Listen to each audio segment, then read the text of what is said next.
સુરત में शिक्षक दिने ज आम आदमी पार्टी द्वारा अनोखो ज विरोध करवामां आव्यो हतो। शिक्षकोनी हालत खूब ज दयनीय छे।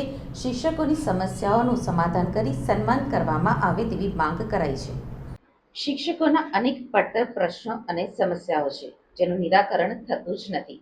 शिक्षणनी गुणवत्ता सुधारवा माटे अने ए थकी राष्ट्र निर्माण माटे गुजरातना तमाम सरकारी તેમજ પ્રાઇવેટ શાળાના શિક્ષકો વતી આપ દ્વારા માંગ કરાઈ હતી।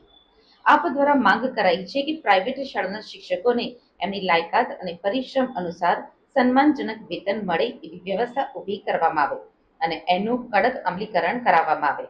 પ્રાઇવેટ શાળાના શિક્ષકોને પણ રજાના યોગ્ય લાભો આપવામાં આવે અને એમના કામના કલાકોનું નિર્ધારણ કરવામાં આવે।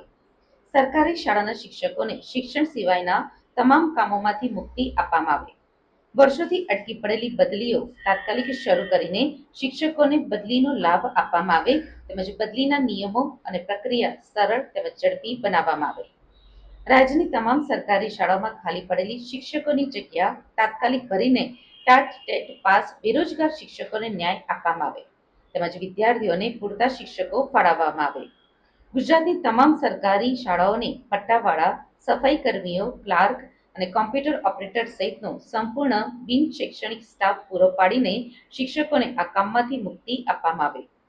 ગુજરાતની તમામ સરકારી શાળાના ચિત્ર, સંગીત, વ્યાયામ અને કોમ્પ્યુટર શિક્ષકોની ભરતી કરીને એ ક્ષેત્રના શિક્ષકોને ન્યાય આપવામાં આવે તેમજ બાળકોમાં આ કૌશલ્યોનો વિકાસ કરવામાં આવે। જ્ઞાન સહાયક યોજના તેમજ પ્રવાસી શિક્ષક યોજના જેવી છેતરપિંડી કરતી યોજનાઓ બંધ કરવામાં આવે। જૂની પેન્શન યોજના લાગુ કરવામાં આવે અને ફિક્સ પેની અવિચારી પ્રથા બંધ કરીને શિક્ષકોને પ્રથમ દિવસથી જ કાયમી ગણવામાં આવે। આપનો પરિચય? મારું નામ રામ ધડુક છે। હું આમ આદમી પાર્ટીનો પ્રદેશ સંગઠન મંત્રી છું। રામભાઈ, શું રજૂઆત લઈને આજે આવ્યા છો? આજે સૌપ્રથમ તો આજનો દિવસ એક શિક્ષક દિન નિમિત્તે અમે તમામ ગુજરાતના શિક્ષકોને આમ આદમી પાર્ટી વતીથી ખૂબ ખૂબ શુભેચ્છાઓ પાઠવીએ છીએ અને શિક્ષણ એક આપણું ખૂબ મહત્વનું અંગ છે અને આજના દિવસે અમે માનનીય મુખ્યમંત્રીશ્રીને કલેક્ટરશ્રીના મારફતે આવેદનપત્ર આપવા આવ્યા છીએ। ઘણા બધા વર્ષોથી પ્રાઇવેટ સ્કૂલના શિક્ષકો તેમજ સરકારી શાળાના શિક્ષકોની ઘણી બધી પડતર માંગણીઓ છે, એમનો ન્યાય આપવામાં આવે એ બાબતની અમારી રજૂઆતો છે।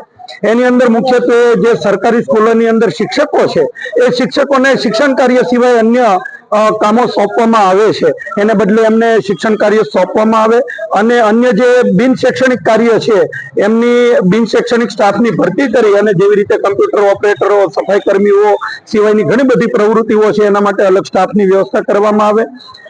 પ્રાઇવેટ સ્કૂલોની અંદર ઘણા બધા અનુભવી શિક્ષકો છે, ઘણો બધો પરિશ્રમ કરે છે, એમના કલાકોનું નિર્ધારણ કરેલું નથી, એમનું શોષણ થાય છે, તો એમને સન્માનજનક એમને પગાર આપવામાં આવે તેમજ એમને રજાઓના પણ લાભ આપવામાં આવે। ઓલ્ડ પેન્શન સ્કીમ લાગુ કરવામાં આવે અને જે કામ ચલાઉ શિક્ષકો, પ્રવાસી શિક્ષકો હોય એમને પણ કાયમી કરવામાં આવે અને ફિક્સ પે થી જે ભરતીઓ કરવામાં આવે છે એને બદલે પહેલે જ દિવસથી આવા તમામ શિક્ષકોને કાયમી કરવામાં આવે। આવી તમામ જે શિક્ષકોની માંગણીઓ છે એ અમે આમ આદમી પાર્ટી વતીથી આજે આવેદનપત્રના માધ્યમથી મુખ્યમંત્રીશ્રીને અપીલ કરવા માટે આવ્યા છીએ।